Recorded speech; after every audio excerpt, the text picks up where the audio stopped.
شریعت اس بات کو پسند نہیں کرتی۔ چکنی چپڑی باتیں کرنا، ملمہ سازی کرنا،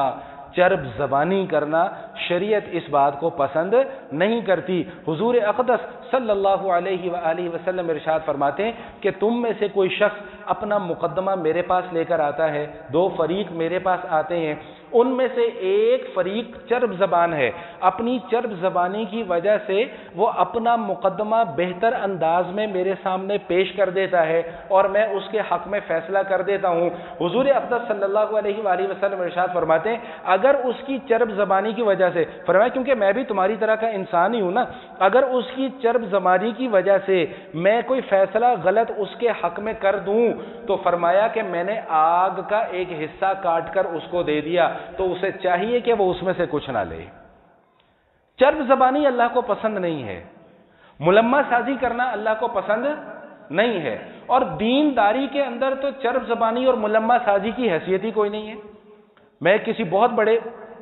عالم دین کا ایک بیان سن رہا تھا، اس میں انہوں نے ایک بڑی پیاری بات ارشاد فرمائی۔ انہوں نے فرمایا کہ یہ جو مولوی ہوتا ہے نا، مولوی جو دیندار آدمی ہوتا ہے، دیندار، یہ خوشامدی نہیں ہو سکتا،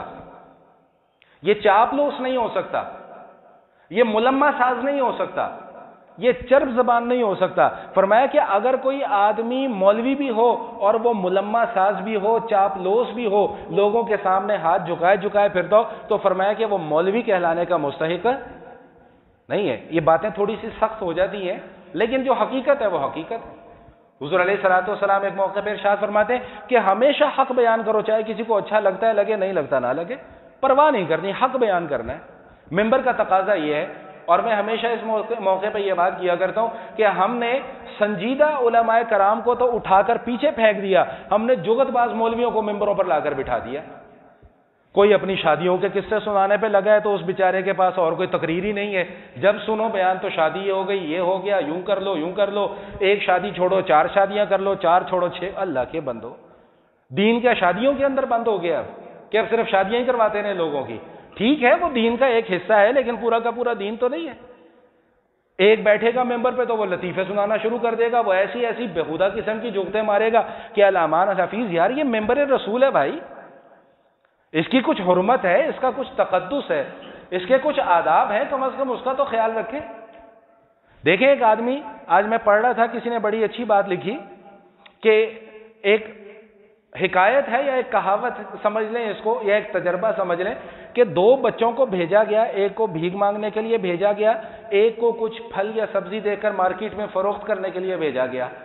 وہ جو بھیک مانگنے والا تھا وہ شام کو 800-900 روپے اکٹھے کر کے لے آیا، وہ جو سبزی اور پھل فروٹ بیچ رہا تھا وہ بیچارہ 150 روپے لے کے آیا۔ یہ بھی تو مارکیٹ میں ہی تھا، وہ بھی مارکیٹ میں تھا، اس کو 800 روپے ہم نے دیے ہیں، آسمان سے نہیں اترے اس کے پاس 800 روپے، اور اس بچے سے 150 روپے کا سامان بھی ہم نے ہی، تو ہم خود حوصلہ افزائی کر رہے ہیں ایسے لوگوں کی۔ غلط لوگوں کی حوصلہ افزائی کریں گے تو ان کا حوصلہ بڑھے گا۔ بات بڑی دور نکل رہی ہے، ایک مسئلہ بھی سمجھاتا چلوں۔ نبی علیہ الصلوۃ والسلام نے ارشاد فرمایا کہ اگر کوئی شخص مسجد میں کھڑا ہو کر یہ اعلان کرتا ہے نا کہ جی میری فلاں چیز گم ہو گئی ہے، جی میری فلاں چیز گم ہو گئی ہے، میری فلاں چیز، حضور علیہ الصلوۃ والسلام ارشاد فرماتے ہیں کہ اسے بد دعا دو کہ اللہ کرے تیری یہ چیز کبھی نہ تجھے ملے۔ جائز نہیں ہے مسجد کے اندر کھڑا ہو کے اس طرح سوال کرنا۔ اسی طرح ایک موقع پہ ارشاد فرمایا کہ اگر کوئی مسجد میں کھڑا ہو کر اپنی حاجت کا سوال لوگوں سے کرنا شروع کر دے تو اس کے متعلق یہ الفاظ کہو کہ اللہ کرے تیری یہ ضرورت کبھی پوری نہ ہو۔ مسجد اللہ کا گھر ہے، مانگنے کے لیے نہیں بنائی گئی ہے کہ یہاں پہ آ کے لوگوں سے مانگنا شروع کر دیا جائے۔ ہم نے تو مسئلہ آپ کو سمجھا دیا، ہم نے تو مسئلہ آپ کو بتا دیا، اب آگے اس کے اوپر عمل کرنا آپ کی ذمہ داری ہے، ہماری ذمہ داری نہیں۔ ہم نے تو بتا دیا آپ کو، ہم بری ذمہ ہو گئے،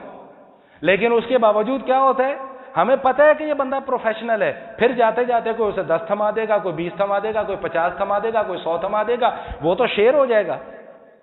وہ ظہر کی نماز یہاں پڑھے گا، یہاں سے 400-500 کما کے چلا جائے گا، عصر کی نماز کسی اور مسجد میں جا کے پڑھے گا، وہاں سے جا کے 400-500 کما لے گا۔ میں اپنی اس مسجد کی آپ کو ایک بات بتاؤں، 20-25 سال پرانی بات ہے، جب میں خود طالب علم تھا تو وہ ایک دفعہ ایک صاحب آئے مسجد میں مانگنے کے لیے نا، رمضان کا مہینہ تھا، تو وہ اس کا نا ہاتھ یہاں سے جلا ہوا تھا، ایسا پورا یہاں سے ہاتھ، اور بیچارہ بڑا معصوم، اور وہ ہم دوست یار تھے، ہم نے بھی اور کچھ نمازیوں نے بھی اس کے ساتھ امداد کر دی, اس کا تعاون کر دیا کہ چلو بیچارہ اپنا علاج کروا لے. لو جی اگلا سال رمضان آیا تو وہی بندہ وہی حلیہ,